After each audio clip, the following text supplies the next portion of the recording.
প্রিয় সহযোদ্ধা, আপনাদেরকে সতর্ক করে দিয়ে যাই, আমরা যে আওয়ামী লীগকে ছাত্র নাগরিক রাস্তার মধ্যে তাজা রক্ত ঢেলে দিয়ে বাংলাদেশ থেকে উৎখাত করেছি, আজকে সেই আওয়ামী লীগকে পুনর্বাসনের জন্য ষড়যন্ত্র করা হচ্ছে।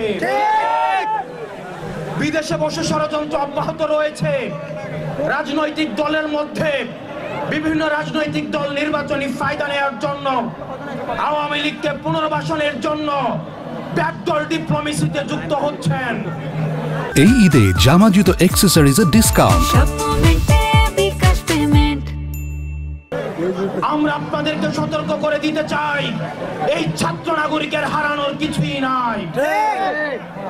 এক খাপে দুই তলোয়ার যেভাবে থাকতে পারে না, ঠিক একইভাবে 5 আগস্ট পরবর্তী সময়ে বাংলাদেশে আওয়ামী লীগ এবং এনসিপি থাকতে পারে না।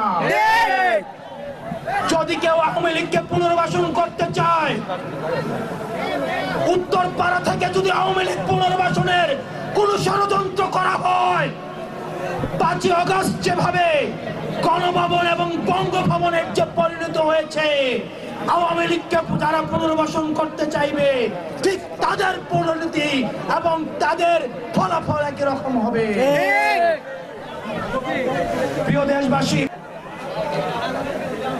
প্রিয় কুমিল্লাবাসী, আপনারা দেখেছেন গত যে 3টা ইলেকশন হয়েছে, এই 3টা ইলেকশন জনগণ ভোট দিতে পারে নাই।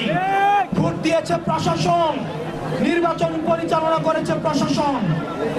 একটা স্বচ্ছ ফ্রি অ্যান্ড ফেয়ার ইলেকশন করার কোন ধরনের দক্ষতা এই আওয়ামী প্রশাসনের নেই। এই প্রশাসনের সংস্কার না করা পর্যন্ত, এই প্রশাসনকে যতক্ষণ না পর্যন্ত আমরা নিশ্চিত হই তারা একটা ফ্রি অ্যান্ড ফেয়ার ইলেকশন করতে পারে, আমরা ততক্ষণ পর্যন্ত আমরা আশ্বস্ত হচ্ছি না। সেজন্য আমরা চাই এই যে স্থানীয় সরকার যে নির্বাচনগুলো রয়েছে, এই নির্বাচনগুলোর মধ্য দিয়ে এই প্রশাসনের স্বচ্ছতা যাচাইয়ের একটি পরীক্ষা হয়ে যাক।